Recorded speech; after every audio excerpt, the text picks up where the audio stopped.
Let's talk Pinot Noir. It's one of the most delicious grapes out there and also probably one of the most sought after grapes around the world for both winemakers and wine lovers. If you ask any winemaker what grape they'd love to drink or which wine they'd love to make, chances are they're going to say Pinot Noir.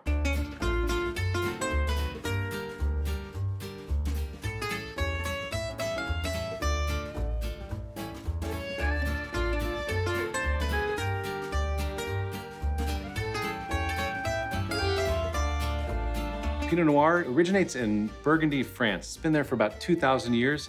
Pinot, referring to the pine cone shape of the clusters as they ripen in really tight bunches, and then Noir, meaning black. You will see it grown around France and as well as around Europe, in Germany, for example, where it goes by the name Spätburgunder or Blauburgunder. Over in Austria, they call it Klevner. All of those are in cooler climates, up in Alsace even.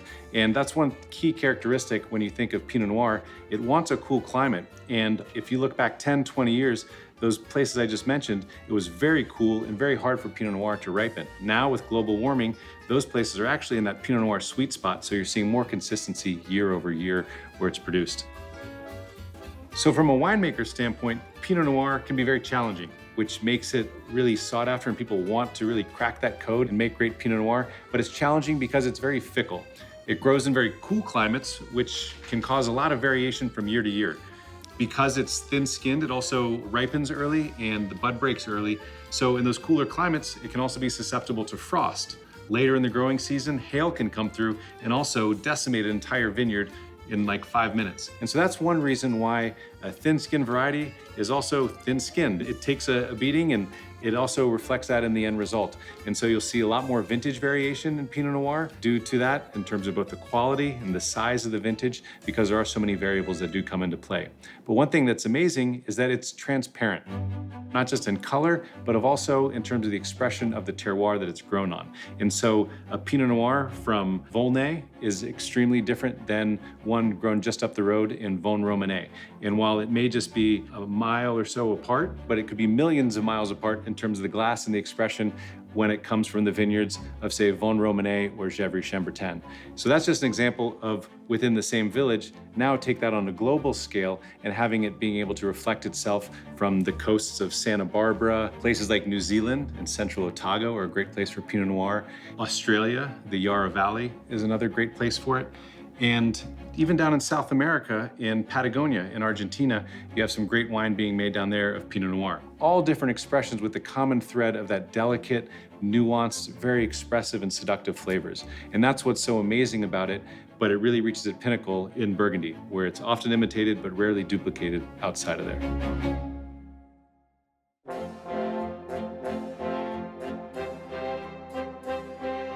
In Burgundy, it's one of the most simple, but also one of the most complex regions of wine. It's simple in the fact that all red Burgundy is made with Pinot Noir and all white Burgundy is made with Chardonnay. However, there's so many different layers and nuances. And so in terms of how they classify it in Burgundy, you have the entry level, which is Bourgogne, so meaning it comes from anywhere within Burgundy. The next level is Premier Cru. And so in Burgundy, they classify the vineyards where they are grown, not necessarily who is making them. And so in that case, you may see Premier Cru on the label or 1 ER. That's how you would signify that classification. And then the highest level, the cream of the crop, is the Grand Cru. And there's 32 Grand Crus for white and red wines in Burgundy, but that is where Pinot Noir and Chardonnay achieve their pinnacle.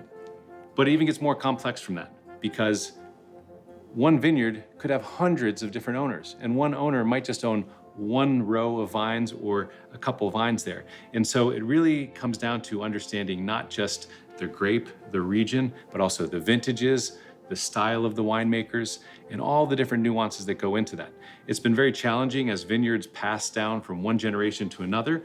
You have the Napoleonic Code that required them to be split up amongst all the children, and so the parcels just got smaller and smaller and smaller. So when you start looking at that, it's almost like a patchwork quilt as you look across a vineyard or the region with people making wines from different vineyards, different villages, but it's also a great way to explore because winemaker styles may be similar and you can understand the expression from one vineyard to the next.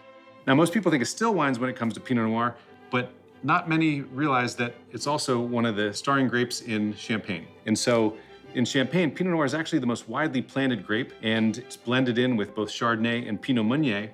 But also on its own, you may see it in Blanc de Noir. And this is a great example of 100% Pinot Noir sparkling wine made in Champagne.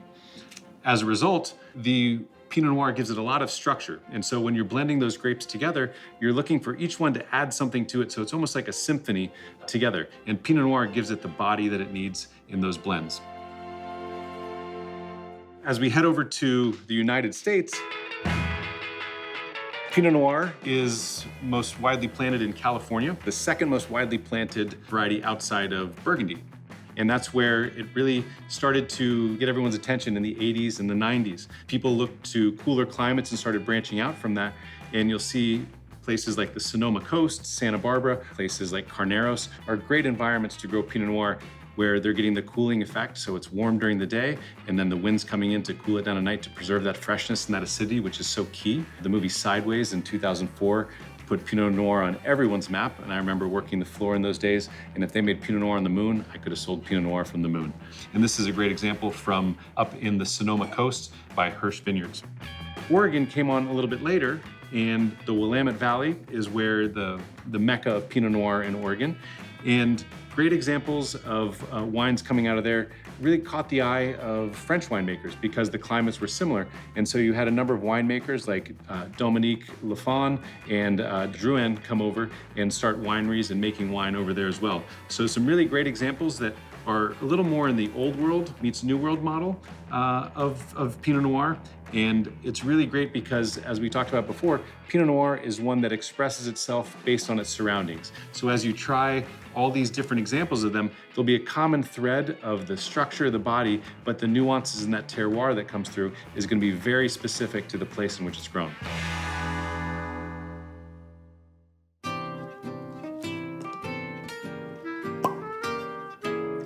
So this is Burgundy, really the hallmark and the holy grail of Pinot Noir from around the world. Remember when I took my first wines course at Cornell, it was one of those places where there's a statute in the New York state law that says if you're under the age of 18, you can consume wine for educational purposes. So I did a lot of extracurricular studying, and we got to taste some amazing wines. And one of the wines that we had a chance to taste was the legendary wines from Domaine de Romani-Conti, La Tâche from the 59 vintage.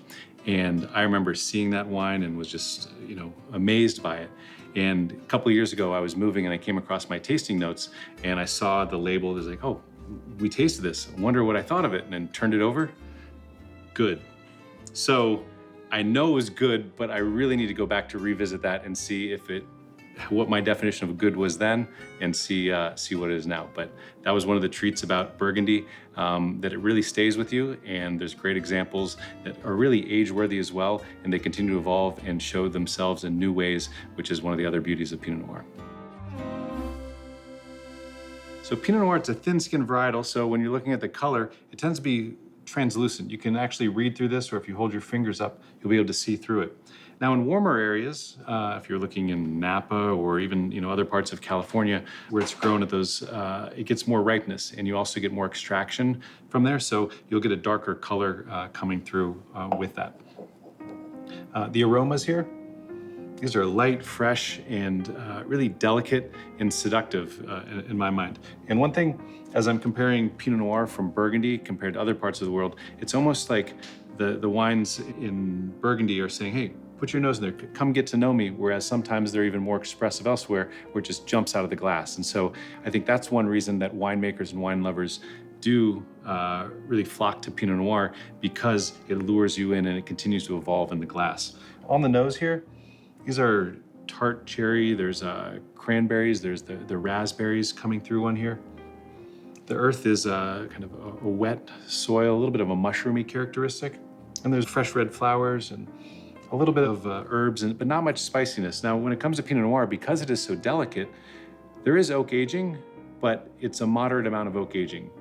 Not often are they using a lot of French oak because that could overpower the nuances of the wine. Obviously, that is up to winemakers because the oak actually acts as almost their spice rack. It allows them to season it as they see fit based on the vintage, the vineyard, or the winemaking technique. On the palate,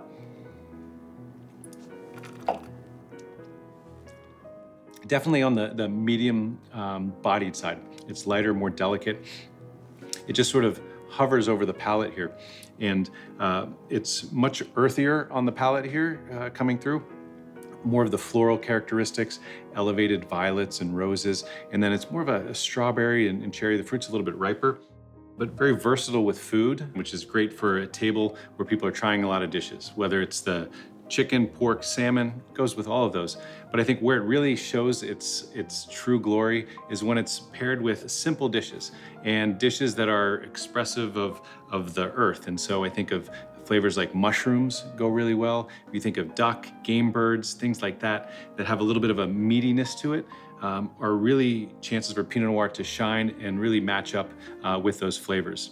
Structurally, that's what's really interesting about Pinot Noir, is that it has some really key points that can draw you in and help you identify what it is and also where it's from. It's a medium body of wine, as we talked about. It also has a medium plus to high acid, which is great because it's salivating, helps restart the palate if you're dining. And the tannins are moderate here. Alcohol is going to be differ as you look at different parts in the world. And so in Burgundy, this is probably a moderate alcohol level. As you get to those warmer growing regions, you're gonna see the elevated alcohols come through, and you might get into the 14, 15% alcohol range due to the level of ripeness. But regardless of where it is, it's still Pinot Noir, it's still delicious, and it's really fun when you have a chance to try it from different producers in different parts of the world and seeing that common thread, but also seeing what makes each one so special. So go have a taste for yourself. Cheers.